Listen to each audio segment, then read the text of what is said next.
Welcome back to Black Ops 4 Zombies. Today I played probably the best map beside 9, Ancient Evil. Okay, so now when you spawn in, the zombies are just already in the map and you can end the round in about 5 seconds. It's actually ridiculous. I then open up this door and completely ruin the high round strategy. I mean, how was I supposed to know that that was where the high round strategy is and you have to keep that door closed? I would just follow on the way to get to Pack-a-Punch, really, or not even Pack-a-Punch, the Sentinel artifact. I'm sorry, but I'm always gonna say it. Getting a nuke as soon as you end the round is just the best feeling. Free 400 points more! I then interact with the Sentinel artifact, which then, I don't know, I'm pretty sure that's Hades. I don't really know.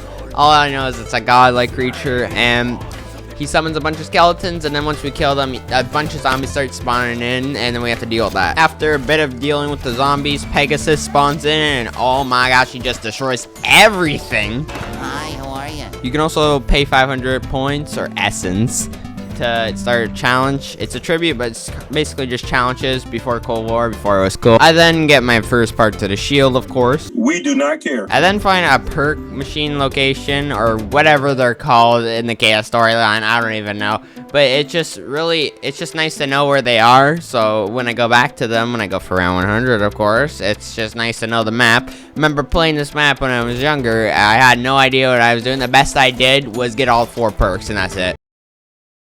Of course, whenever you get that first double points at the beginning of the game, it's the best feeling because you pop that temporary gift and oh my gosh, you're just gonna be at 10,000 points on round 5. And of course, I wasn't lying when I said I would have 10,000 points on round 5. I mean, look at what's happening. And then you look at all the mega elixirs and they're just nothing compared to temporal gift. Especially since the fact that, one, they're very hard to get, so that means you have to wait for that 100 VAT spin if you want to even get a chance at getting the mega elixirs, because you're not going to get them without that 100 VAT spin. That 100 VAT spin is crazy good. And 2, temporal gift is literally a classic elixir. I don't know why temporal gift is a classic elixir, not in plain sight. Like ABH, Anywhere But Here was a classic elixir, so I don't know why in plain sight wasn't. But anyways, getting off topic, I then pick up this piece that literally lets me ride Pegasus, which is awesome. And then I have to fight this kind of boss. He can just completely be cheesed with their special weapon, which is hilarious. And just when I thought I was safe from the elemental zombies,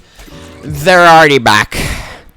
No! I then get to the last part to the shield. If you're wondering where I got the second part, it's from killing that mini boss. He drops his shield, and then you can pick that up. That's the second part of the shield. Really easy to kill. Like I said, he just gets completely cheesed with the special weapon. And really, any special weapon will kill him, but I prefer the one that I'm using right now. Also, can we just talk about how I'm on round 8? I haven't even gotten to Pack-a-Punch yet. What is happening? I then craft the shield at least, and at least I have something protecting my back on round 8. Still using the Strife.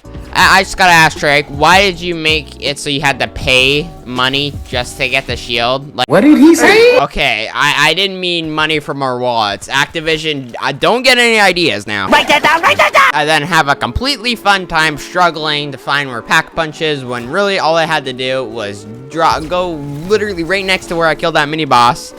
Once I picked up that part and ride Pegasus, like, oh my gosh, what the? I then buy the KN-44 or the KN-57 or whatever it's called in this game. They just had to change all the names around, even though it's the same gun. Like, what the heck? I then had to search up a guide. No, wait, never mind. I didn't search up a guide. I found out how to get to Pack-a-Punch myself, and now I'm on Pegasus. Wait. Scarlet then proceeds to say 5 different voice lines in the span of 10 seconds, and then we finally go through the waterfall, and we're in basically the Pack-a-Punch area. I'm pretty sure Hades area, I could be wrong. Yeah, so my memory of this map extends to about getting to this point and then dying on round 9 or something, I don't even. And of course, you don't get Pack-a-Punch right away, because it's Black Ops 4. I don't really care regardless. I enjoy Black Ops 4. You have to shoot down these 2 cages around this map, and because the map is so nice to you, you have to use your special weapon, and you have to use it twice to open up the 2 cages, because it would just be too easy if you could get around the map using only one, which you can, but I'm not using stamina. Skill issue. I then almost proceed to die because the boss spawned in again because I got the Pack-a-Punch, of course. The shield in this map is honestly really good. It stops working after round 10. I mean, let's just say if the shield is weaker than the one from Shadows of Evil and Eisendrache, then it's terrible. After releasing those birds from their cages from using my special weapon, then I can basically go up to Pack-a-Punch and a whole bunch of skeletons spawn. I think it's like 15, and then you unlock Pack-a-Punch, of course. pretty easy, honestly. It's not as difficult as something I'd say like Dead of Night, where there's like 50,000 things you have to do. I still found Dead of Night fun. I mean, it's just kind of funny looking at Black Ops 3, and people thought Shadows of Evil was bad with the amount of setup.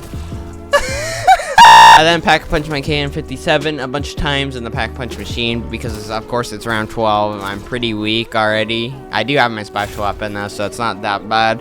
And I gotta say, the Pack-a-Punch camo for Ancient Evil looks so nice. I then go get out of the Pack-a-Punch area and then come back here so I can get a Dormant Hand, which allows me to get one of the gauntlets, which, of course, is basically the 4-set wonder weapon in this map, which is obviously the best 4-set wonder weapon in the entirety of zombies. The Origin Staff's really the only good one's Ice Staff.